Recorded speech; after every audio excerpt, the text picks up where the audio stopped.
The first time Maggie's mother said it, I almost dropped an entire tray of deviled eggs. Not because the sentence was loud, it wasn't. Elaine Turner said it softly, with a practiced, casual smile, in the middle of a backyard birthday party while her daughter was across the lawn, pretending not to watch me talk to another woman. She looked at me, tilted her head, and said, "So, you're why she won't date anyone?" And just like that, 9 years of friendship started making a very different kind of sense. My name is Ben Lawson, I'm 34, and Maggie Turner had been my best friend since we were 25.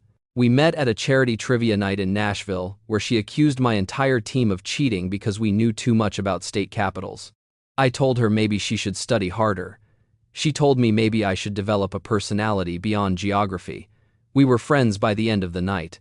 That was Maggie. Quick mouth, warm heart, dangerous memory, the kind of woman who could insult you and make you feel chosen at the same time.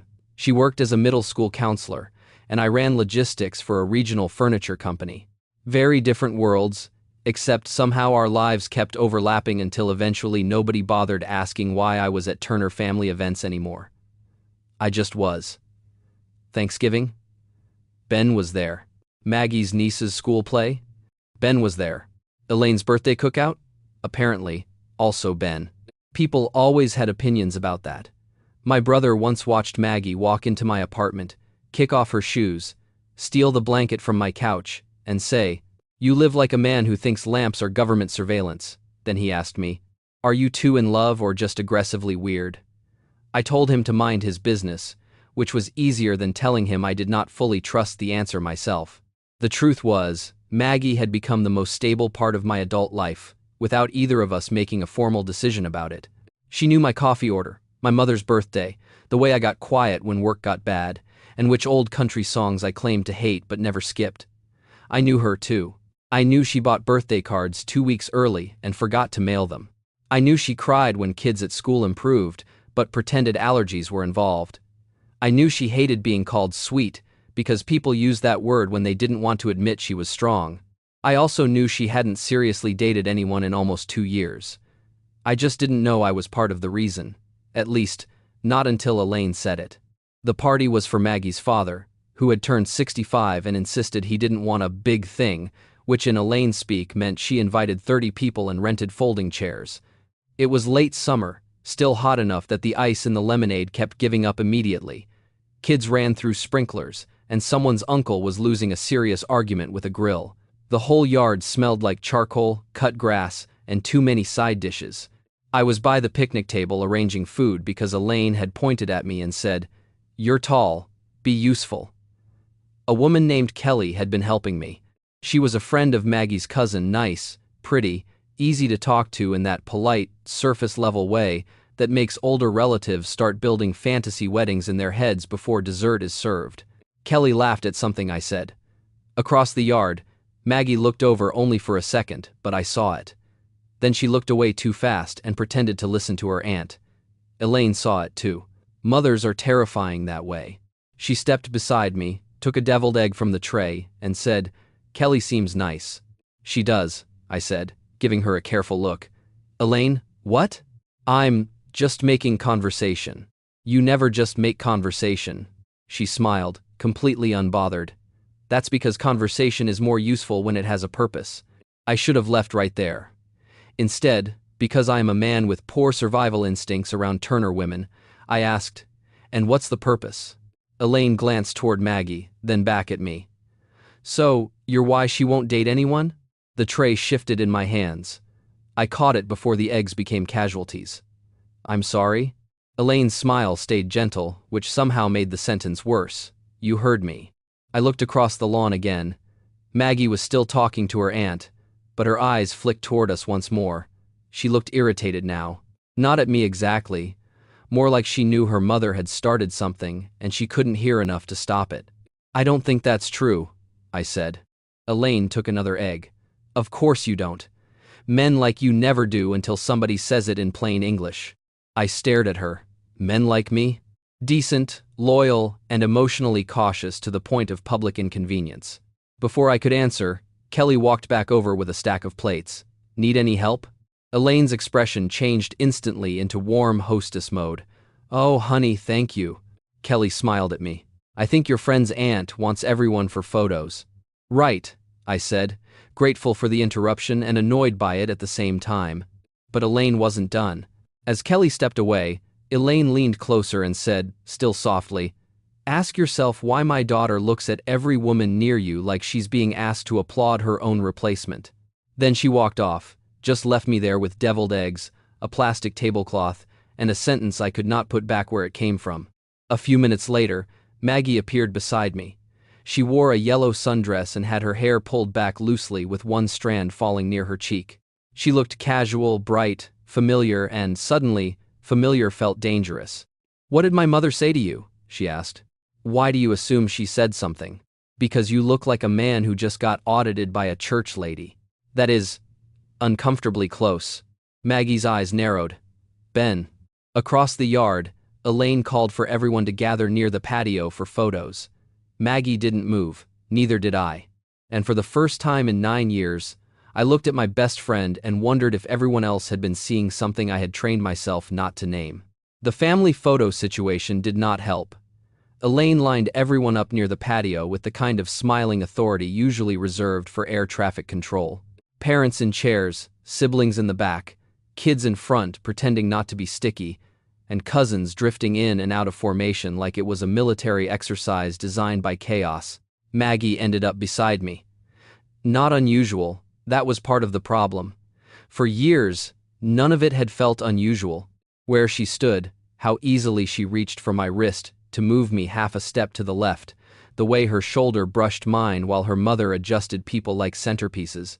"Stop looking like you're being arraigned," she muttered out of the side of her mouth. "I'm hot and confused. You always look like that in family photos." "That feels insulting." "It was meant to be." The photographer, Maggie's cousin with a very expensive camera and no patience, called out, "Ben, closer." "Why?" I asked. "Because there's a whole human-sized gap between you and Maggie." Before I could answer, Maggie slid half a step nearer. My brain chose that exact moment to replay her mother's sentence. "Ask yourself why my daughter looks at every woman near you like she's being asked to applaud her own replacement." I went still. Maggie noticed immediately. "Are you okay?" she asked, quieter now. "Fine." That was a suspiciously short lie. The camera flashed before I could answer. After the photos, the party broke back into smaller pieces. Her father went back to the grill. Her aunt started telling a story nobody escaped from for 20 minutes. The kids discovered a cooler full of popsicles and turned it into social unrest. I helped carry plates inside, mostly because I needed a task. Maggie followed me into the kitchen with a stack of empty bowls. The house was cooler than the yard, quiet except for the muffled sounds of people laughing outside. She set the bowls in the sink and turned to me. "Okay," she said. "What did my mother say?" I opened a cabinet just to have something to do with my hands. "Why are you so sure it was dramatic?" "Because she's my mother, and because you've reorganized those napkins 3 times. I looked down. She was right. Maggie folded her arms. "Ben." I should have told her. Maybe not word for word, but something. Instead, I said her mother mentioned Kelly. Maggie's expression changed, just slightly. "What about her?" "That she seems nice, that's it." I made the mistake of hesitating. Her eyes narrowed. "What else?" "Nothing useful." "Which means something very useful, because you only say that when you're hiding." I leaned back against the counter. "I'm not hiding, I'm editing." "That is hiding with better branding." That almost made me smile. Almost. Then Kelly walked into the kitchen carrying a tray of lemonade glasses. "Sorry," she said. "Am I interrupting?" Maggie stepped back too quickly. "No." Kelly set the tray down and looked at me. "Hey, I was actually going to ask if you're not doing anything next week. Would you maybe want to grab coffee sometime?" The room went completely still. Maggie didn't say anything. That was what made it worse because I knew her. I knew the difference between her relaxed silence and the silence she used when she was suddenly holding too much in her face and didn't trust herself to speak. Kelly kept smiling, unaware. I looked at her, then at Maggie, then back again, and there it was, the exact moment Elaine had warned me about. Maggie did not look jealous in a dramatic movie scene way. She looked braced, like she had prepared herself to be gracious in advance, like applause might actually be expected. "No pressure," Kelly added. I just thought it might be nice. Before I could answer, Maggie picked up the tray again and said, I should take these outside. Then she left, just like that. No smile, no joke, no insult aimed at me for sport. Just gone. Kelly turned toward the doorway, confused. Did I say something weird? No, I said, too quickly. No, you're fine. And she was. That was the trouble. She had done nothing wrong, but the air in the kitchen had shifted so fast it felt like standing in the path of a weather front. Kelly looked back at me. So, coffee? I should be honest about this. Under normal circumstances, Kelly was exactly the kind of woman I would have said yes to. Easygoing, attractive, kind, someone my friends would call a good idea. But all I could think about was Maggie leaving with a tray in her hands and that carefully neutral face that suddenly made far too much sense. That's really nice of you, I said, but I'm going to pass.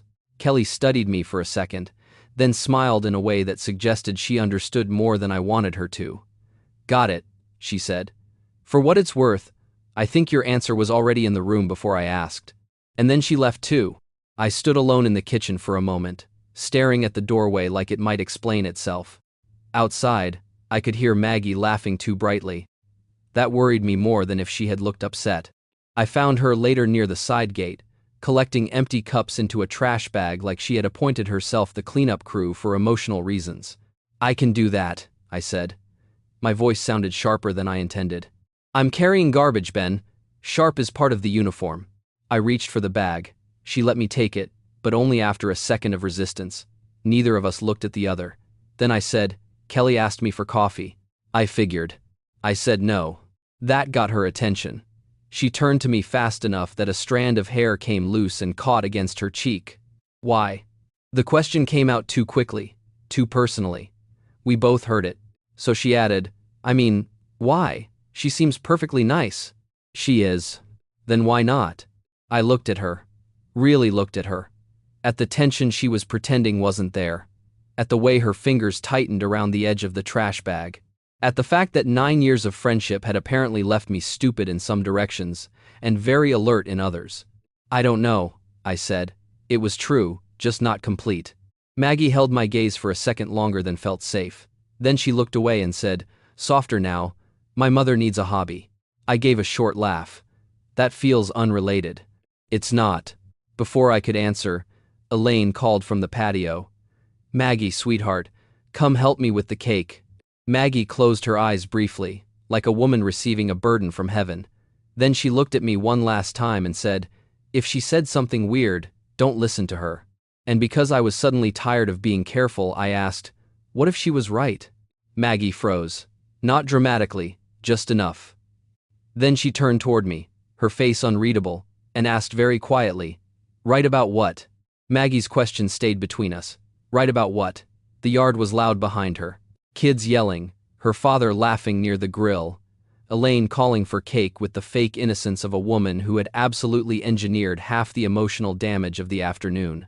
But the side gate felt suddenly separate, quieter, like the whole party had stepped back to see what we would do. I could have lied. That would have been easier. I could have said, nothing. Forget it. Your mom was just being your mom. Maggie would have let me. Probably. She was good at letting people retreat when she was afraid the truth might hurt more than the silence. But I was starting to understand that maybe we had both been surviving on retreat for too long. She said, I'm why you don't date anyone. Maggie's face changed. Not into shock, that would have been simpler.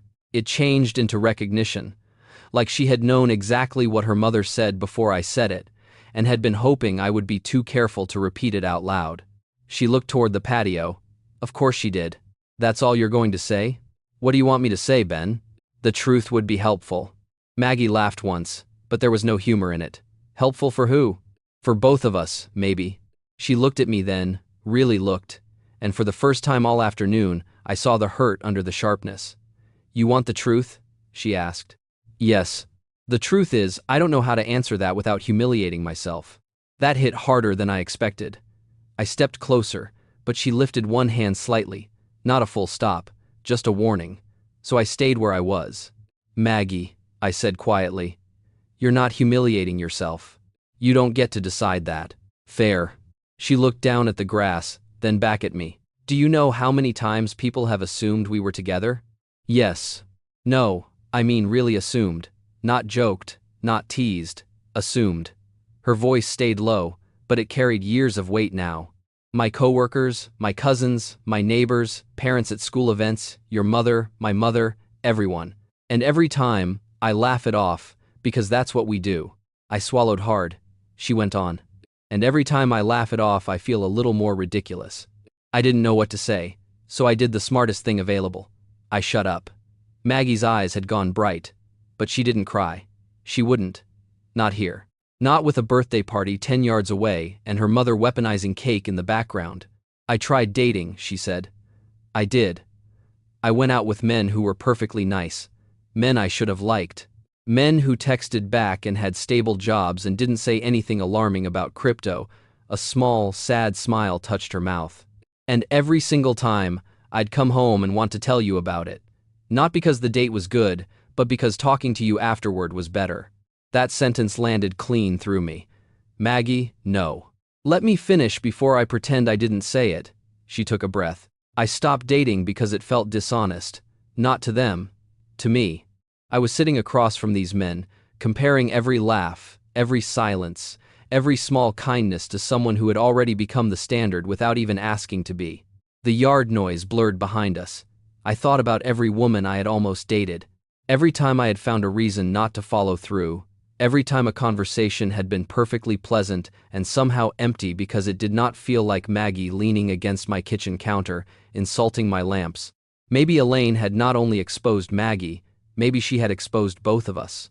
I said, I told Kelly no. Maggie's mouth tightened.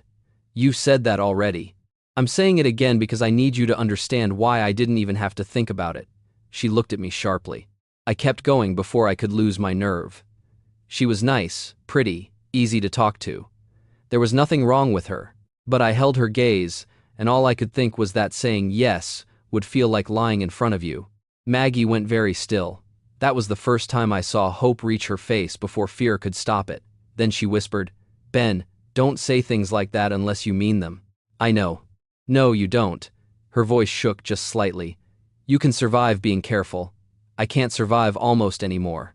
That was the sentence. Not her mother's, not Kelly's, hers. The one that finally made everything unavoidable. From the patio, Elaine called again. Cake is happening with or without you two. Maggie closed her eyes. I am going to move to a country without mothers. I almost laughed. Then I said, come with me. Her eyes opened. Where? Front porch. 2 minutes. No audience.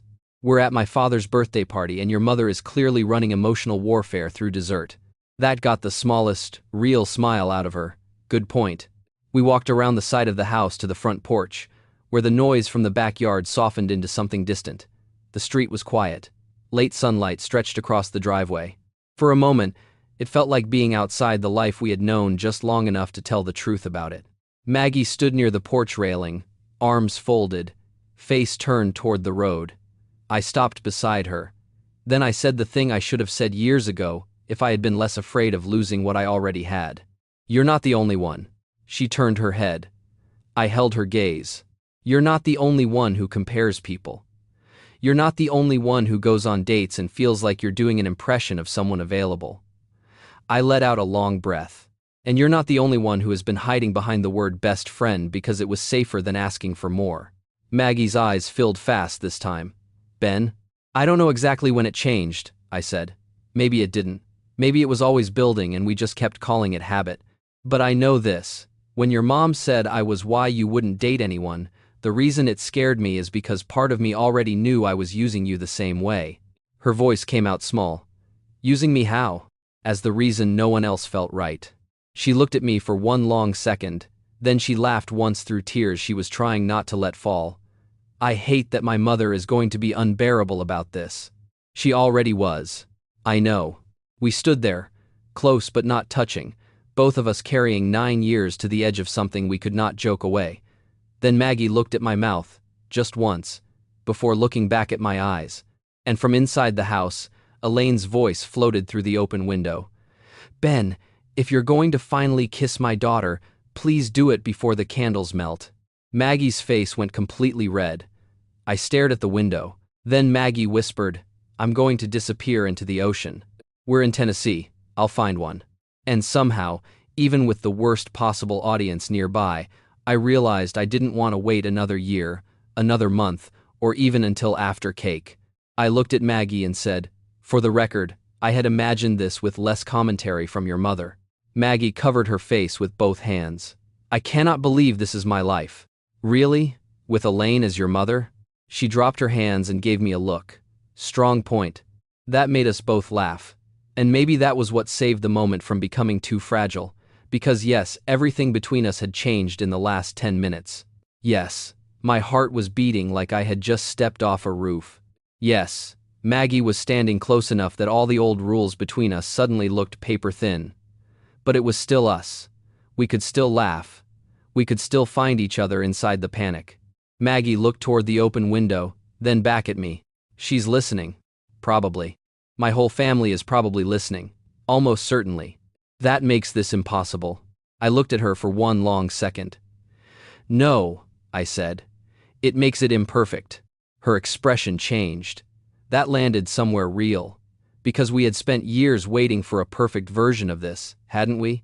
One without family noise or bad timing or fear or consequences. One where nobody could get hurt and nothing awkward could happen afterward. That version had never come. Maybe it never does. I stepped closer. Maggie, if you don't want this right now, say so. We can go eat cake and pretend your mother didn't just violate several emotional privacy laws. A shaky smile touched her mouth. But if the only reason we're waiting is because this moment is messy, I said, then I'm done letting messy stop us. She looked at me like those words had removed the last excuse she was still trying to hold. Then she whispered, I don't want to wait. That was enough. I touched her face gently, giving her one final second to change her mind. She didn't. So, I kissed her. Not wildly. Not like a movie version of 9 years finally crashing open. It was softer than that. Warmer. More careful. The kind of kiss that felt less like starting something new, and more like telling the truth about something that had already been living there for a long time. Maggie's hand came up to my wrist. Then she smiled against my mouth. I pulled back just enough to look at her. What? She's definitely watching. I glanced toward the window. The curtain moved. Barely. Maggie pointed. Mom. From inside, Elaine called. I saw nothing. I am a respectful woman. Maggie closed her eyes. She is a criminal. I laughed, and this time, Maggie did too. Real laughter. The kind that made her lean into me for half a second like her body had finally accepted that it was allowed. Then, she took my hand. Not casually, not as a joke. She laced her fingers through mine and looked down at them as if she wanted proof. Okay, she said quietly. Okay. Okay as in, I'm scared, but I'm not taking it back? My chest tightened. Good, I said, because I'm scared too. That seemed to help her. We stood there on the front porch a minute longer than necessary, hand in hand, doing nothing dramatic except not letting go. Then Maggie took a breath. We should go back before she starts narrating. Too late, probably. When we walked into the backyard, everyone behaved terribly. Not cruelly, just terribly. Her cousin immediately looked at our hands and dropped a stack of paper plates. Her father squinted at us from near the grill, then said, About time, like he had been waiting since the Clinton administration. Elaine stood by the cake, radiating innocence in a way only guilty mothers can. Maggie pointed at her. You are on probation. Elaine smiled. I accept no charges without counsel. Her father lifted his beer. I'll represent her. You are all impossible, Maggie said, but she did not let go of my hand. That mattered more than any announcement could have. For the rest of the party, nothing and everything changed. We still helped with cake. We still teased each other. I still carried folding chairs back to the garage because Elaine believed height was a form of volunteerism. But now Maggie would glance at me and smile like we were sharing a secret that everyone already knew. And every time she did, I felt the shape of my life shift a little closer to what it should have been. That night, after the party ended, I walked her to her car. The driveway was quiet now. Paper lanterns moved softly in the late summer air. The house behind us glowed warm and messy with family cleanup. Maggie leaned against her driver's door and looked at me. So, she said. So.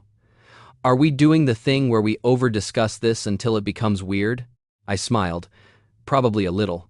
Good. I like our brand. But not tonight, I said. Her eyebrows lifted. Tonight? Tonight, I said. I'm asking you on a real date. Her face softened. A real date? Yes. No family audience. No ambush commentary. No deviled eggs. That's a shame. They were good, Ben. She smiled. Yes, tomorrow. Yes. Then she stepped closer and kissed me, this time quicker than the first one. Less careful, more confident. When she pulled back, she said, there. Now my mother doesn't get credit for the second one. She'll still take it. I know. The next day, I picked her up at 6. I had known Maggie for 9 years, but standing on her porch for an actual date made me nervous in a way that felt almost ridiculous. She opened the door in a green dress, saw my face, and smiled like she had just found a new favorite thing. You're nervous, she said. I am not. I am appropriately alert. She laughed and kissed my cheek. Good. Me, too. Dinner was strange for the first 5 minutes. Then it was not. That was the best part. We had been afraid romance would make us lose the friendship. It didn't. It gave the friendship somewhere honest to go. By the time dessert came, Maggie had stolen half my tiramisu, insulted my wine pronunciation, and held my hand under the table like it was the most natural thing in the world. And maybe it was, because the truth was nothing important had appeared overnight. It had simply stopped hiding. After that first real date, Maggie and I made one rule. No pretending this was fragile just because it was new. That sounds simple. It wasn't. For 9 years, we had known exactly how to be close without naming it. We knew how to sit shoulder to shoulder on a couch, how to argue over music in the car, how to call each other after bad days. What we didn't know yet was how to do all of that while also letting ourselves reach for each other on purpose. So, we learned. Slowly at first. The first week, we went to dinner twice and acted like teenagers every time our hands touched. The second week, Maggie came over for movie night and fell asleep with her head on my shoulder like she had done 100 times before. Only this time, when she woke up and realized where she was, she didn't pull away or joke too fast. She just looked up at me and whispered, "This is better when I don't have to pretend it means nothing." I kissed her forehead and said, "Yeah, it really is." Elaine, of course, became unbearable. Not in a cruel way, but in a very specific Elaine way. The first Sunday dinner after Maggie and I started dating, she placed us side by side at the table, handed me the mashed potatoes and said, "Ben, sweetheart, pass these to your girlfriend." Maggie pointed her fork at her. "Say girlfriend again like that and I'm leaving." Elaine smiled, completely unfazed. "Your girlfriend seems tense, Ben." Her father laughed so hard he nearly choked on his iced tea. But underneath the teasing, there was a profound sense of relief from her family, from mine, and from our friends who had spent years watching us stand right beside the obvious and call it coincidence. 3 months in, Maggie told me the part she had been scared to say out loud. We were sitting in my kitchen, the same kitchen she had mocked for years, because I owned exactly one good lamp. She was stirring a tea she didn't drink and said, "I keep waiting for you to miss the old version of us." I looked at her. The old version? The safe one? She kept her eyes on the mug. The one where if something went wrong we could still pretend we hadn't risked anything. That deserved an honest answer. I sat across from her and took her hand. I don't miss it. I'm grateful for it because it got us here, but I don't want to go back. I like knowing I can love you without pretending it's just loyalty. That was the first time I said it. Love. Not accidentally, not under pressure, and not as a joke wearing a nicer shirt. Maggie went completely still. Then her face crumpled into the happiest, most annoyed expression I had ever seen. "You cannot just say that while I'm holding hot tea," she whispered. "I can repeat it after you set the mug down." She set it down immediately. So I said it again. "I love you." She cried, then laughed, then said, "I love you too, you emotionally cautious disaster." That became us. Still teasing, still familiar, but honest now. A year later, we moved in together. Technically, Maggie moved into my place. But within 2 months, my apartment stopped looking like a man was being punished by his furniture. She brought books, lamps, framed photos, and one ceramic bowl that served no purpose except, according to her, visual peace. I complained, then I used her blankets every night. She never let me forget it. 2 years later, I proposed at the same house where Elaine had first exposed us. Not during a big party. I had learned my lesson. It was just Maggie and me on the front porch after Sunday dinner. Late summer again, the air warm, everyone else inside pretending not to spy badly.